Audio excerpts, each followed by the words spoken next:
يا صباح الجمال او مساء الجمال على حسب الوقت اللي بتشوف فيه الفيديو. النهارده جاي لكم بطريقتين لعمل المكرونه بالبشاميل. طبعا الكل عارف المكرونه بالبشاميل، بشاميل ومكرونه ولحمه مفرومه. هنشوف بقى الطريقه اللي اتعمل بيها البشاميل طريقه جديده، والطريقه اللي اتعمل بيها اللحمه المفرومه برضه طريقه جديده، والطريقه اللي تسووا بيها الصينيتين. انا عامله طريقتين في صينيتين وهنشوف مع بعض. اول حاجه جبت بصلايه كبيره وحطيتها على النار ومجهزه اللبن بتاعي، وهنشوف هنعمل خطوه بخطوه. البهارات معلقه كبيره في بابريكا، معلقه اللي هي فلفل اسود وملح وتوم باودر وبصل باودر. التوم الباودر بيبقى غامق والبصل الباودر بيبقى فاتح، عشان تعرفوا الفرق بين البصل والتوم الباودر.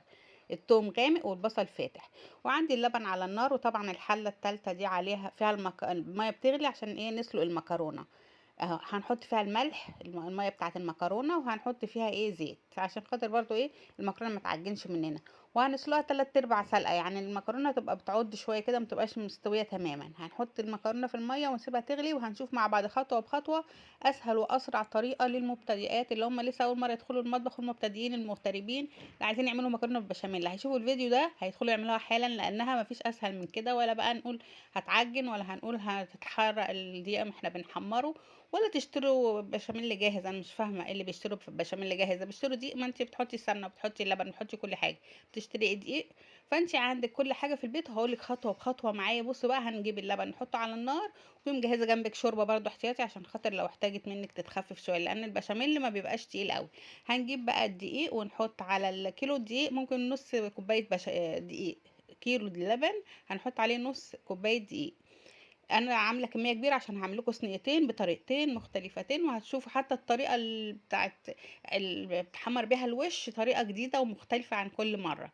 هنشوف مع بعض خطوه بخطوه، ويا ريت تركزوا في الفيديو ده كويس جدا، عشان خاطر بعد ما تخلصوا شوفوا الطريقه اللي عجبتكم تعملوا بيها. اللحمه المفرومه عباره عن بصل ولحمه مفرومه وبهارات. انا النهارده هحط لكم شويه اضافات على اللحمه المفرومه تطعم اللحمه المفرومه، وبالتالي هتطعم البشاميل.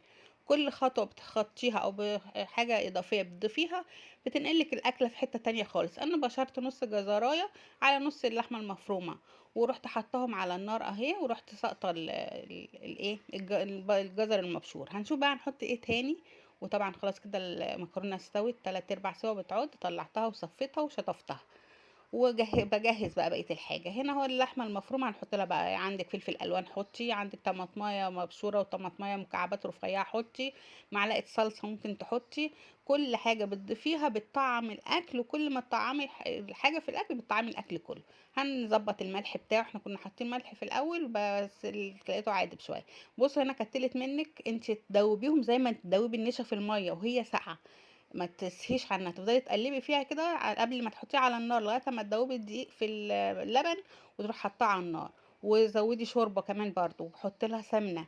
ما شاء الله بتبصي تلاقيها طالما القوام منك تقل حطي شوربه، وافضلي اعملي بالمضرب البيض كده لغايه ما يفك منك. لو حسيتي ان انت مش قادره تسيطري عليها وجمدت منك او كتلت منك، بالهاند بلندر تروحي ضربها على طول. ما عندكيش هاند بلندر تشيليها من على النار تهدى حبه وحطيها في الخلاط تضربيها، هترجع بقى ايه؟ كريمي تاني. بص اللحمه المفرومه بقت شكلها وطعمها تحفه. بسم الله ما شاء الله. بقولك كل اضافه بتضيفيها للحمه بتزودها طعم، وهتطعم البشاميل كمان. اهو بصوا دلوقتي بقى كريمي ازاي، ومش ماسك نفسه، مش بشاميل تقيل. لازم يكون بشاميل خفيف. عندك معلقتين قشطه ونص لبن حطي، عندك مثلث جبنه حطي، عندك مكعب مرق حطي. كل حاجه بتحطيها بتطعم الاكل وتخليه تحفه. جربي بقى وحطي دوقي الملح بتاعه، ولو حاطه شوربه زي كده خدي بالك، عشان انا زودت شوربه برضو عشان عامله كميه كبيره. وفلفل اسود حطي، عندك فلفل ابيض بيخلي البشاميل لونه ابيض كده وشكله احلى، حطي فلفل ابيض. وافضلي قلبي لغايه اما تلاقي ايه؟ بدات تفقفق كده او تغلي، تعرفي ان دي استوى. وخلاص على كده تطفي عليها وتشيليها من على النار. اهو بصي لما تيجي تقلبي، بصي بوريكي تجيبي من الجناب ومن النص، من الجناب عشان ما ايه كتلش منك. دلوقتي جبنا الصينيه بقى ودهناها سمنه، وحطينا جزء من البشاميل اللي في ارضيه الصينيه. وهنحط بقى المكرونه بقى كلها في البشاميل اللي اتفضل. ونكون سايبين حبه برضه عشان وش الصينيتين لسه في صينيه تانية. فهنحط مش هنحط البشاميل كله. هنقلب. انت لو عندك بقى عامله صينيه واحده بس كتري بقى، حطي بشاميل اكتر وحطي لحمه مفرومه اكتر، وهيصي الصينيه بتاعتك. بس انا عايزه اوريكم الطريقتين في الصينيتين. الصينيه دي عملتها بطريقه، والصينيه التانية هوريها لكم معموله بطريقه تانية خالص. طريقه تانية خالص خالص يعني. حطينا بقى جزء من المكرونه اللي عليها بشاميل، وعليها لحمه مفرومه من اللي احنا عصجناها، وحطينا لها كل الحاجات الجميله دي. حطينا النص التاني اهو فوق منها وهنفرده خالص، ونروح جايبين ايه بشاميل تاني حاطين فوق الوش بشاميل. تغطي اللحمه بس كده يا دوب، وتروح حاطه بشاميل. وما تكتريش بشاميل قوي برضو فوق، لو انت عندك زياده حطي، لكن مش لازم يبقى كتير قوي برضو عشان تبقى طعمها حلو كده. بصي الجمال بقى، افردي البشاميل بقى كله فوق وش الصينيه كده. اهو حطيت تاني اهو لغايه ما تداري المكرونه كلها اهو. بعد كده هروح جايبه الموتزاريلا وحطها فوق وش الصينيه كده، بتدي وش، تدي لون حلو وطعم حلو وشكلها حلو.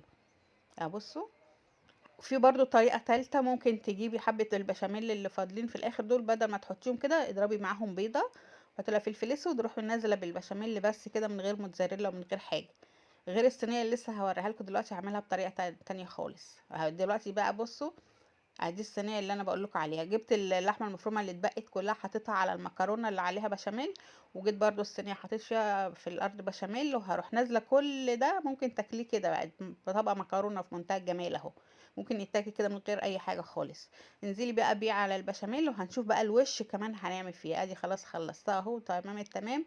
انا مش عايزه احط بقى موتزاريلا تاني، او ما عنديش موتزاريلا، هجيب القشطه اللي هي طالعاها من وش اللبن، وكفايه تكلفه بقى، الصواني بتتكلف دلوقتي البشاميل ما شاء الله عليه.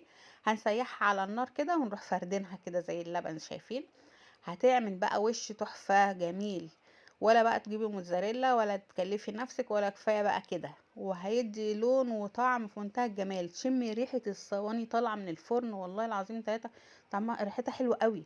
لان كل خطوه عملتيها كلفتيها ورعيتيها وظبطتيها، وعملتيها بمزاج ونفس. كل ما بتعملي الاكل بفرحه وحب، كل ما بيطلع الاكل طعمه احلى واحلى. هنا بقى بعد ما خلصنا ننضف طرف الصينيه كده عشان ما تدخل الفرن ما تتحرقش. واصبري بقى شوفي شكلها بقى لما تطلع من الفرن. وطبعا دي كلها بقى كل قطعه فيها كل حاجه. شيل ده فلفل، شيلوه.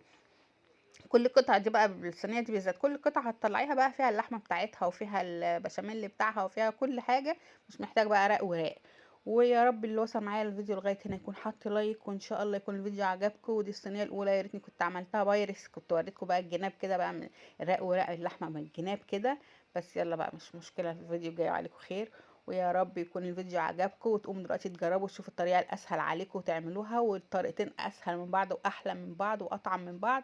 واشوفكم فيديو جديد على قناه حوادثنا ان كيتشن. واقول لكم السلام عليكم ورحمه الله وبركاته. ويا رب يكون الفيديو عجبكم، حطيتوا لايك لايك لايك. انتوا ما شاء الله عليكم بصراحه، مش مقصرين في موضوع اللايكات. ومتشكره جدا ليكم علشان خاطر المشاهدات الفيديوهات الاخيره ما شاء الله لاقيه اقبال ولاقيه لايكات. وبص الجمال طلعت بقى، انا كده مطلعاها مش مستويه ولا لسه، هناكلها تاني يوم. وزودها بقى سوا تاني او حلوه هي كده، بصراحه مش مستاهله يعني. ويا رب يا رب يا رب اشوفكم فيديو جديد على خير. واقول لكم السلام عليكم ورحمة الله وبركاته. مع السلامة.